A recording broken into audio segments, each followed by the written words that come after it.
இன்றைய நற்செய்தி, நீ பயப்படாமலும் கலங்காமலும் இரு, தேவனாகிய கர்த்தர் என்னும் தேவன் உன்னோடு இருப்பார். 1 நாளாகமம் 28:20. வாழ்க்கை என்பது போராட்டம் நிறைந்தது.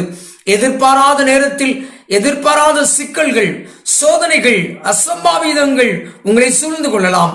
பயம் எப்போதும் உங்களை பின்னுக்கு தள்ளும். பயத்தில் உங்கள் எண்ணங்கள் குழப்பம் அடைகிறது, செயல்கள் சீராக நடைபெறாது. ஆனால் கர்த்தர் சொல்கிறார், மகனே மகளே, நீ பயப்படாமல் இரு என்கிறார். உங்கள் வாழ்க்கை கர்த்தரின் கையில் உள்ளது என்று நம்பினால் எந்த சோதனையும் உங்களை நிறுத்த முடியாது. அதற்கு நீங்கள் செய்ய வேண்டியது, கர்த்தரை முழு மனதோடு நம்ப வேண்டும். அவரது வல்லமை என்னை காப்பாற்றும் என்று நீங்கள் விசுவாசிக்க வேண்டும். பயத்தை அவரிடத்தில் ஒப்படைக்க வேண்டும்.